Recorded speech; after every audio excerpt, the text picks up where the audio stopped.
Oklahoma.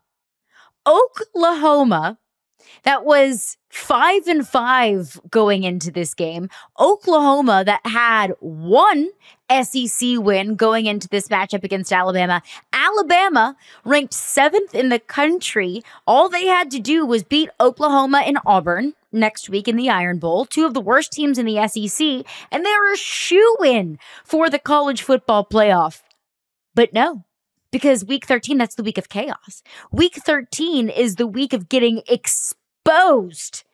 And Alabama got exposed. Oklahoma, a team that's been truly dreadful, that could not score points all season long, took down Alabama 24-3. 24-3. I don't even know how to conceptualize that in my brain until myself from just 2 days ago that was going to happen, that Jalen Milroe, who ran for about 8,000 yards over the past couple of weeks, that Alabama, a defense that's given up, 2 touchdowns over the last 3 weeks, a Jalen Milroe offense that felt like it was really starting to figure itself out, that was really starting to find its identity. Well, that defense gave up, they had a defensive touchdown, so it's 24 minus 7. 17? 17. Gave up 17 points. And an offense that only had 234 total yards. Sooner magic. Sooner magic, look, Fitz. Alabama got shellacked. And I have, since we started this podcast, I'm honest about the things that I get wrong. It's something I hang my hat on all the time. I will always be honest about things I get wrong. Every once in a while, I'm going to take a victory lap, and this is another victory lap because I said coming into this season that Alabama was just going to lose games they shouldn't lose. And this was that exact, from the outset of this game, they were flat against Oklahoma in an SEC game where, to your point, Caroline, they had everything in front of them. And Jalen Milroe was awful in this football game. Awful. I don't even think, look, the numbers are bad. He was 11-26 for 164 with 3 picks. And pick 6 action in there.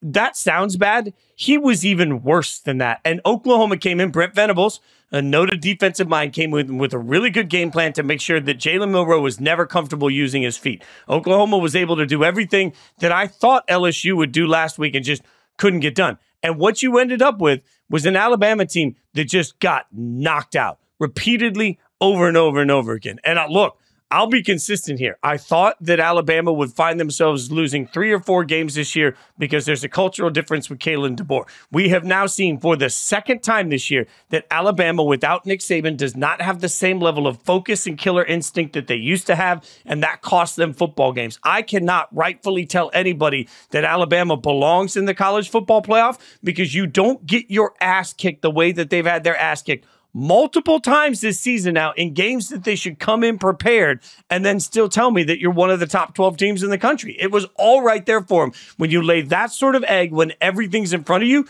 you don't belong in the college football playoff. Like Alabama at their best, playoff team. But Alabama is not at their best week in and week out. Week in and week out, they're maddeningly inconsistent and they lack the killer instinct that has defined Alabama for a generation. I think that's kind of the tale of a lot of the teams at the top of the SEC.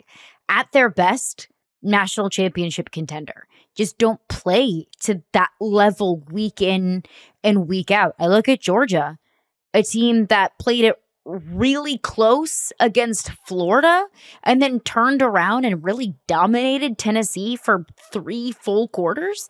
Like, where is that Carson Beck? Where's the Georgia that we were looking for every single week? That's exactly kind of been the tale and the story of this Alabama team.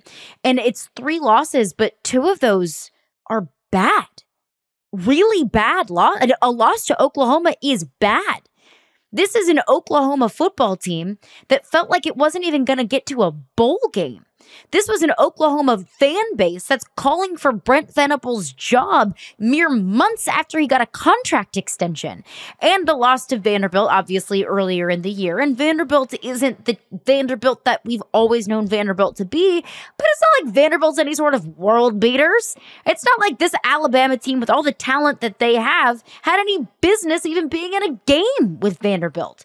So you could probably sell me on some of these 3-loss SEC teams of They've beaten really good teams. They've lost to really good teams. They've been really competitive in some of their losses. I look at South Carolina.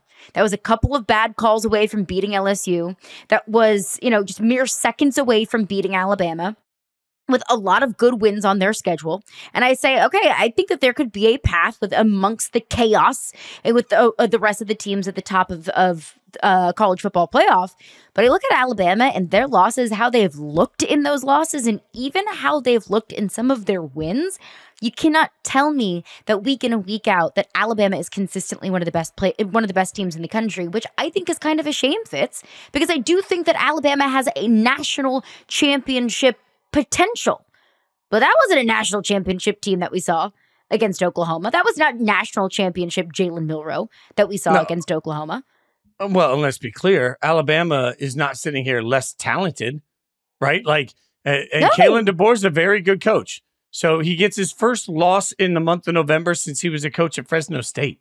That's crazy. Obviously he's a very good coach. There's no doubt about that. And it's a very talented roster. But man, it just takes a different level of focus to get the result that Alabama's used to getting. And Caroline, when we start talking about the resume, they have a significant win over Georgia. That's fine. And I will acquiesce to that being a very significant win. And there are teams that don't even have one significant win. But you're right. They got the loss to Vandy, the loss to Tennessee. They beat Missouri, who I'm squarely on the Missouri sucks campaign.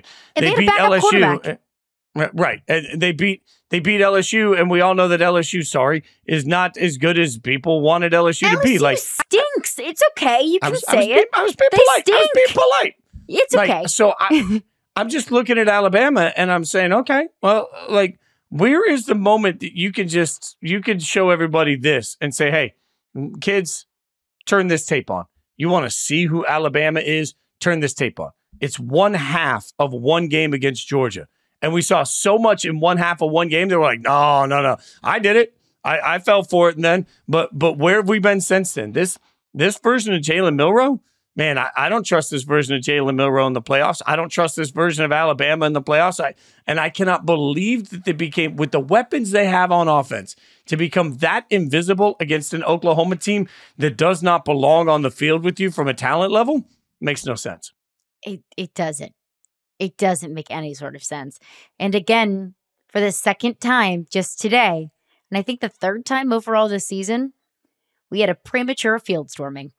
Or 25 seconds left on the clock, and Oklahoma fans started rushing the field. This has to be a record number of field stormings, a record number of upright casualties this season. But can we wait until the clock strikes zero? Arizona State fans. Look, Oklahoma I'm already fans. I'm squarely on the, we got to stop this at some point. Look, I know I'm the thief of all joy. It's going to take one person getting in the wrong situation. I cannot imagine how uncomfortable and difficult it is for the players on the field. As much as they try and protect them in this moment, they don't have the security to protect the players. The players should not be put in that proximity with a bunch of raging drunk fans at all. I believe that. I will die on this hill. Everybody says I'm wrong. It's going to take one jerk that does the wrong thing, and it turns into an incident, and we're all going to be sitting here saying, why did we let it happen? But for this to continually happen early, there's got to be some I don't care about your $200,000 fine or your $250,000 fine. If you storm the field early, make it a $10 million fine. All right, give some sort of a fine that makes an absolute juggernaut where they won't. Yeah, we'll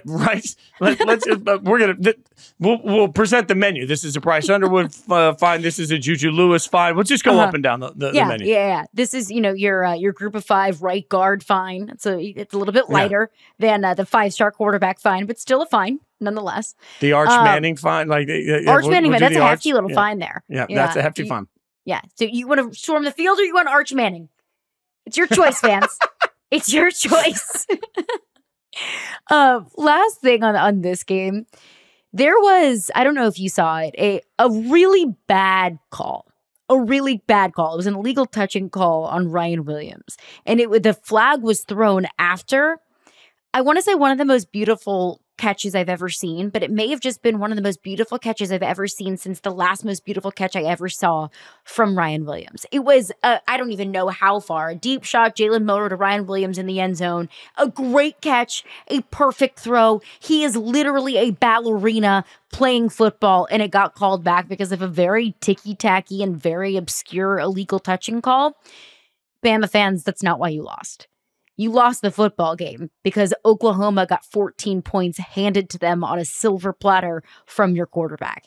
That's why you lost this football game. It wasn't because of the bad call, as bad as it was. Yeah, you also lost this football game because you lost time of possession by almost 10 minutes because you were outgained in total yardage by 90 yards because Oklahoma had 5 more first downs than you did over the course of it, and you had 3 turnovers to their 1. You lost this football game because you got your ass kicked. Had nothing to do with the refs.